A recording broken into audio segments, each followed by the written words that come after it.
ఇది పవిత్ర ద్వారకా తిరుమల. వెంకటేశ్వర స్వామి స్వయంభువుగా వెలసి భక్తులు కోరిన కోర్కెలు తీర్చే ఇలవేల్పు. పశ్చిమ గోదావరి జిల్లా ఏలూరు పట్టణం నుండి 42 కిలోమీటర్ల దూరంలో ఉన్న శేషాద్రి కొండపై శ్రీ వెంకటేశ్వర స్వామి వారు అవతరించారు. ద్వారకా తిరుమలకు చేరుకోవడం ఎలా? విజయవాడ రాజమండ్రి మార్గంలో ఏలూరుకు 41 కిలోమీటర్లు, భీమడోలుకు 17 కిలోమీటర్లు, తాడేపల్లి గూడెంకు 47 కిలోమీటర్ల దూరంలో ఉంది ఈ క్షేత్రం.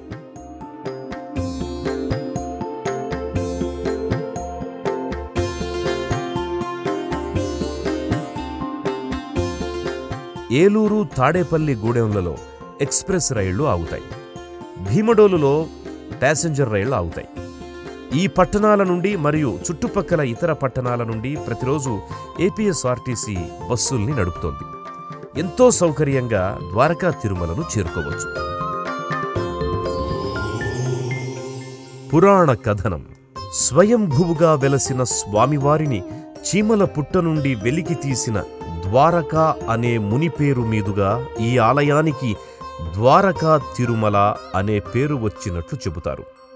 ఈ దేవాలయం సంయుక్త కమిషనర్ హోదా గల అధికారి కార్యనిర్వహణాధికారిగా వ్యవహరిస్తూ దేవాదాయ ధర్మాదాయ శాఖ ఆధ్వర్యంలో వ్యవస్థాపక ధర్మకర్తలు మైలవరం జమీందారులు సూరానేని వంశీయుల ఆధ్వర్యంలో నడుస్తోంది.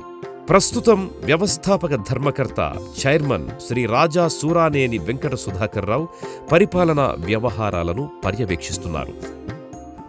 ఈ క్షేత్రం అజమహారాజు అంటే శ్రీరామచంద్రుడి తాత గారు దర్శించినట్టుగా కూడా బ్రహ్మపురాణం ద్వారా మనకి తెలుస్తూ ఉంది. ఇందుమతి స్వయంవరానికి ఆయన వెళ్ళేటప్పుడు ఇక్కడ దర్శించకుండా వెళ్ళారని, అక్కడ కార్యం పూర్తి కానందువల్ల మళ్ళీ తిరిగి వచ్చి దర్శించి వెళ్ళిన తర్వాత ఆ కార్యం సఫలమైందని చెప్పి బ్రహ్మపురాణంలో ఇప్పుడు రాసి ఉన్నది. పోతే ఇంకో ప్రత్యేకత ఏంటంటే పెద్ద తిరుపతిలో ఉన్న మొక్కులు అందరూ కూడా ఇక్కడ తీర్చుకోవచ్చు అనేది ఆనవాయితీగా వస్తూ ఉంది. ద్వారకుడు అనే ఋషి తపస్సు చేసి స్వామివారి పాదసేవను కోరాడట. దాంతో స్వామివారి పాదములను మాత్రమే పూజించే భాగ్యం అతడికి దక్కింది. అందుకే మనకు నేడు స్వామివారి పైభాగం మాత్రమే దర్శనమిస్తోంది.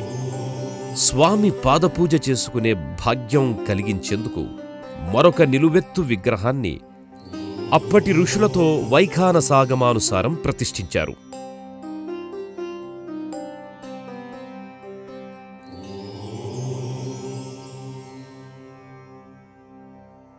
ఇక్కడ స్వామి దక్షిణాభిముఖంగా ఉండటం ఈ క్షేత్రానికి మరొక ప్రత్యేకత.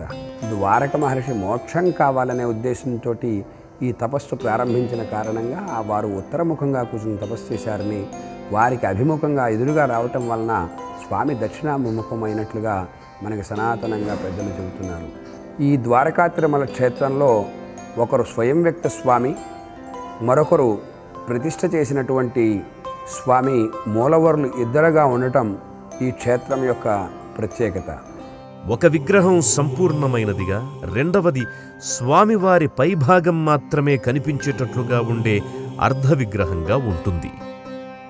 అందుకే స్వయంభువుగా వెలసిన అర్ధభాగం మాత్రం దర్శనమిచ్చే శ్రీ వెంకటేశ్వర ప్రతిమను కొలిచినందువల్ల మోక్షం సిద్ధిస్తుందని, ఆ తరువాత ప్రతిష్ఠింపబడిన పూర్తిగా కనిపించే ప్రతిమను కొలిచినందువల్ల ధర్మార్థ కామ పురుషార్థములు సమకూరుతాయని భక్తులు నమ్ముతారు.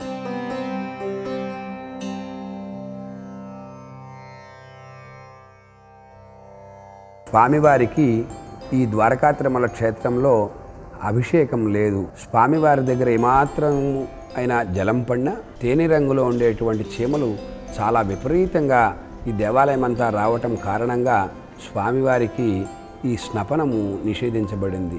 గుడి సంప్రదాయం ప్రకారం ప్రతి సంవత్సరం వైశాఖ అశ్వయుజ మాసాల్లో 2 కళ్యాణోత్సవాలు జరుపుతుంటారు.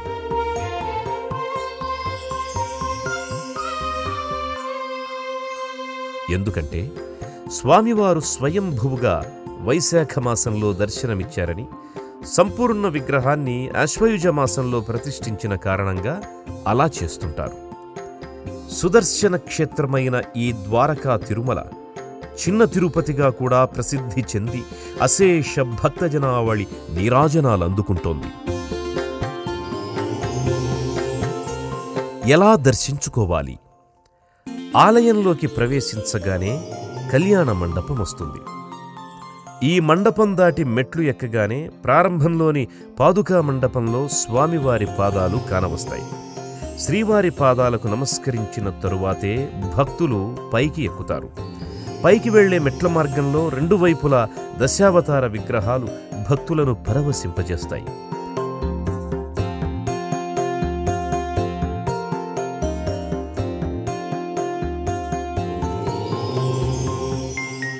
భక్తులు రాత్రికి ద్వారకా తిరుమలలో బస చేసి వేకువజామున స్వామివారి దర్శనం చేసుకోదలిస్తే అలాంటి వారి కోసం ఇక్కడ 21 సత్రాలున్నాయి. ఆండాళ్ సదనం, పడమటి వైపు పద్మావతి సదనం, నిత్య కళ్యాణ మండపాలు ఉన్నాయి.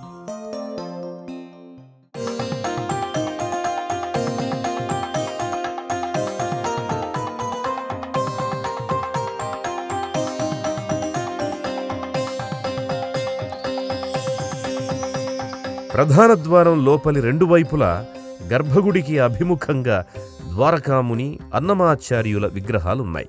ద్వారం లోపలి పైభాగాన సప్తర్షుల విగ్రహాలు, గర్భగుడి చుట్టూ ఉండే ప్రదక్షిణా మార్గం వెంట 12 మంది ఆళ్వారులకు ప్రత్యేకంగా ఆలయాలుండడం ఇక్కడ విశిష్టత.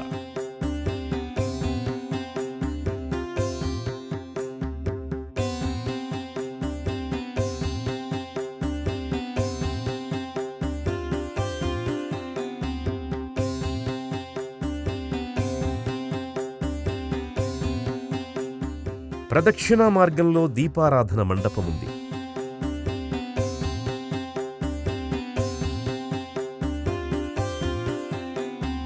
ప్రధాన మందిరంలో ధ్వజస్తంభం వెనుక వైపున ఆంజనేయ స్వామి, గరుడస్వామిల చిన్న మందిరాలున్నాయి. గర్భగుడిలో స్వయంభువు శ్రీ వెంకటేశ్వర స్వామి అర్ధ విగ్రహం, అప్పటి ఋషులతో పూర్తిగా ప్రతిష్ఠింపబడిన వెంకటేశ్వర స్వామి ప్రతిమలు కన్నుల పండువగా దర్శనమిస్తాయి. ఆ పక్కనే కుడివైపు అర్ధమండపంలో తూర్పు ముఖంగా మంగతాయారు, ఆండాళ్, శ్రీదేవి, భూదేవి అమ్మవార్లు కొలువై ఉన్నారు. ప్రధానాలయానికి తూర్పు వైపున యాగశాల, వాహనశాల, 4 దిక్కులా 4 గాలిగోపురాలున్నాయి. వీటిలో పెద్దదైన దక్షిణ దిక్కు గాలిగోపురం 5 అంతస్తులది. గోపురంలో చక్కని దక్షిణ భారత శిల్పశైలిని దర్శించవచ్చు.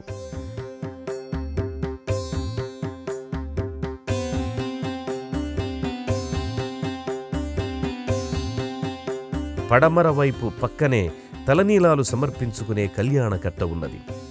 భక్తులు ఇక్కడ తలనీలాలు సమర్పించుకుని స్వామివారి దర్శనానికి వెళతారు.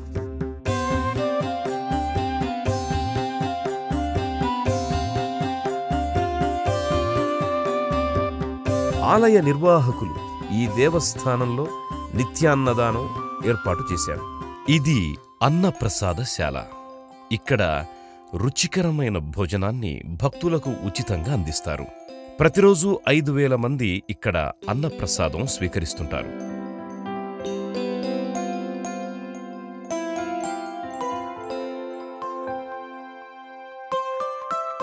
అలాగే అన్నప్రసాదం వితరణ అన్నది గతంలో మేము ఎంతమంది వస్తే అంతమందికి పెట్టడం అనేది జరిగేది. ఆ విధంగా పెట్టినట్టయితే ఆర్డినరీ డేస్లో 2,000 నుంచి 3,000 వరకు అన్నం ప్రసాదం స్వీకరించేవారు.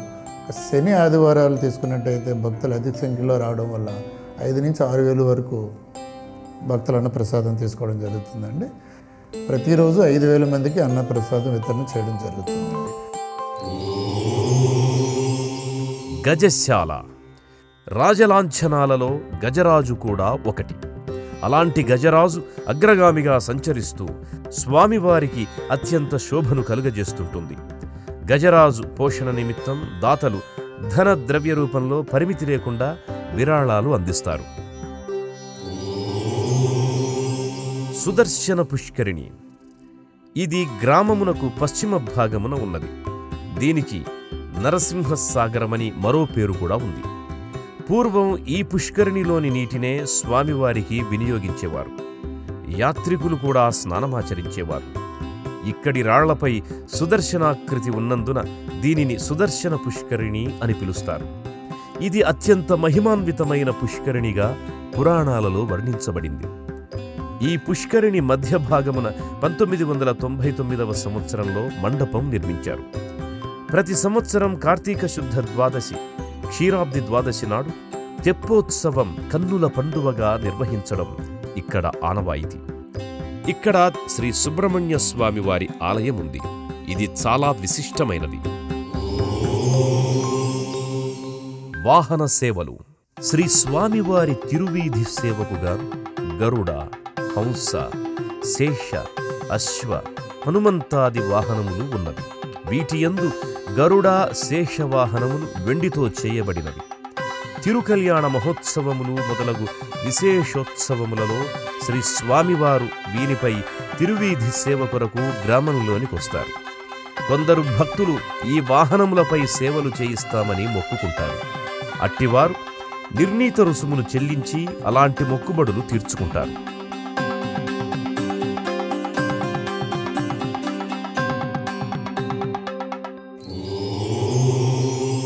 నిత్యార్చన విధానం. ప్రతినిత్యము శ్రీ వైఖానసాగమం ప్రకారం వేకువనే సుప్రభాత సేవతో స్వామివారి నిత్యసేవా విధానం ప్రారంభిస్తారు. రాత్రి 9 గంటలకు ఘంటా ప్రహారములతో పరిసమాప్తి అవుతుంది. ఉదయం బాలభోగం అయిన తరువాత 1 గంట వరకు దర్శనం, మధ్యాహ్నం ప్రభుత్వ సేవ, మధ్యాహ్నం 12:30 శ్రీ స్వామివారికి మహానివేదన జరుగుతుంది. అనంతరం 3 గంటల నుండి దర్శనం, సాయంత్రం 5 గంటల నుండి రాత్రి 9 గంటల వరకు సర్వదర్శనం లభించును. సాయంత్రం 5:30 నుంచి సాయంకాలార్చన జరుగుతుంది. ప్రసాదములు. నిత్యము దద్యోదనం, పులిహోర మొదలగు భోగములు స్వామివారికి ఆరగింపు చేసి భక్తులకు వినియోగము జరుపబడును. ఇక్కడ ప్రసాదాలలో లడ్డూ ప్రసాదం విశిష్టమైనది.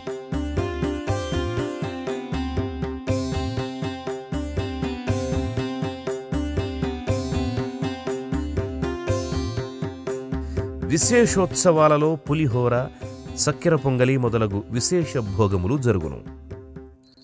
గోబ్రాహ్మణేభ్యం శుభమస్తు నిత్యం, లోకాం సమస్తాం సుఖినో భవంతు అను ఆర్యోక్తిని అనుసరించి ఇక్కడ గోమాతకు ఎంతో ప్రాముఖ్యత కలిగించారు.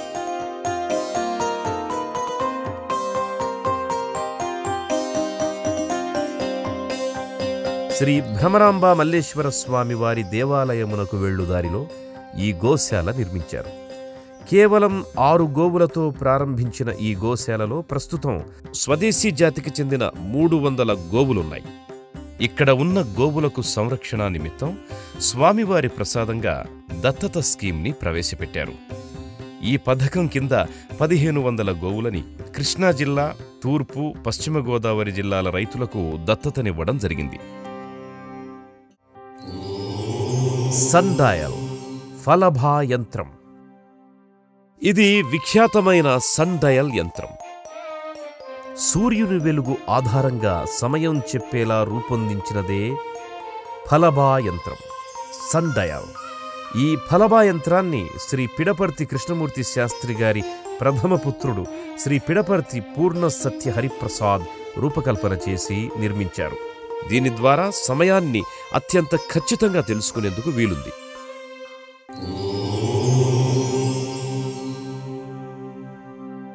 శ్రీ వెంకటేశ్వర ద్వారకా తిరుమలలో ఉపదేవాలయాలు కొన్నున్నాయి.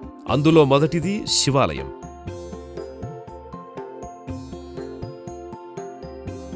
శివకేశవులు ఆదిశేషునకు వరమొసగిన విధమున పరమశివుడు ఫణాగ్ర భాగమైన శిఖరంపై భ్రమరాంబికా సమేతుడగు మల్లేశ్వర స్వామి వెలసిన ఈ స్థలం పురాణ ప్రసిద్ధమైన పురాతన దేవాలయం.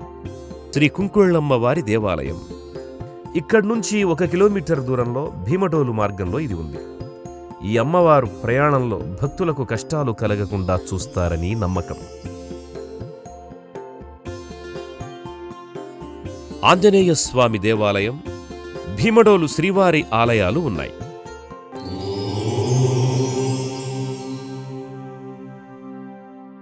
దేవస్థానం కొన్ని దేవాలయాలను దత్తత తీసుకుంది.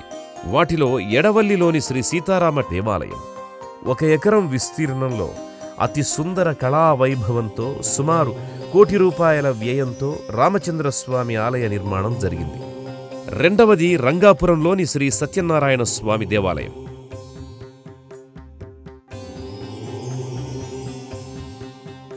ఈ దేవస్థానం ఆధ్వర్యంలో విద్యా సంస్థలు కూడా నడుస్తున్నాయి.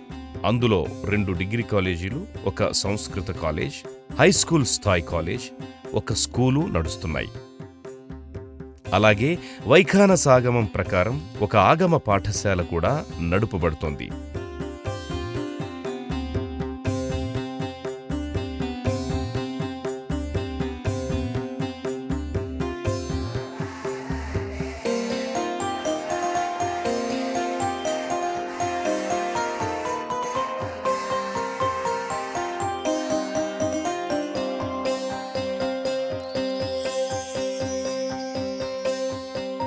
ఈ దేవస్థానంలో పూర్తి స్థాయి సెక్యూరిటీని ఏర్పాటు చేశారు. భక్తులకు ఎటువంటి ఇబ్బంది కలుగకుండా పోలీసుల సహకారం ఉంది.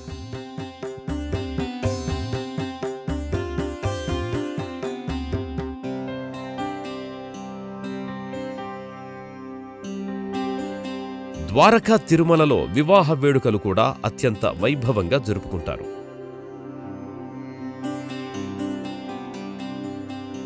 ఇక్కడ దేవస్థానం ఏర్పాటు చేసిన ఈ బస్సుల్లో చుట్టుపక్కల ఉన్న దత్తత దేవాలయాలకు భక్తులను ఉచితంగా తీసుకుపోతారు.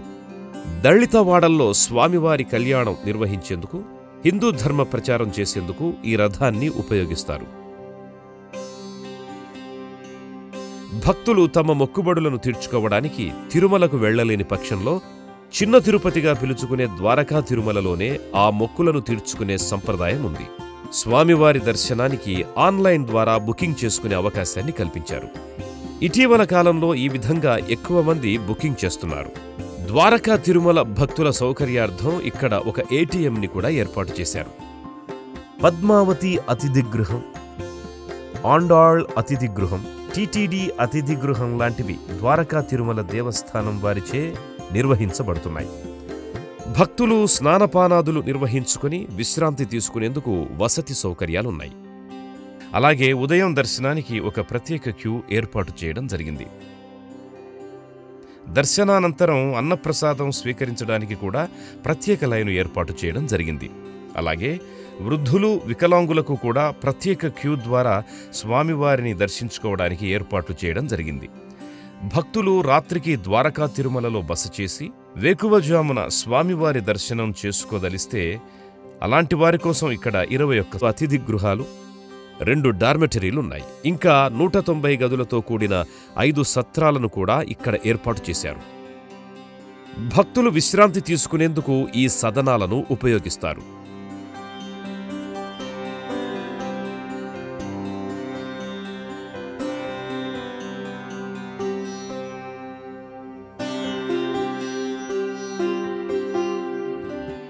గంటకు 5,000 లీటర్లు ఉత్పత్తి చేసే వాటర్ ట్రీట్మెంట్ ప్లాంట్ని వేగేష్నా ఫౌండేషన్ సౌజన్యంతో ఏర్పాటు చేశారు. దీనివల్ల భక్తులకు స్వచ్ఛమైన నీరు లభిస్తోంది. పచ్చని పరిసరాలు, ఆహ్లాదకరమైన వాతావరణం, పవిత్రతను నింపే ప్రశాంతతతో కూడుకున్న సుందర ప్రదేశంలో కొలువై ఉన్న ఈ ద్వారకా తిరుమలేశుని సందర్శించడం సర్వపాపహరణం. వినా వెంకటేశం ననాథో ననాథ సదా వెంకటేశం స్మరామి స్మరామి.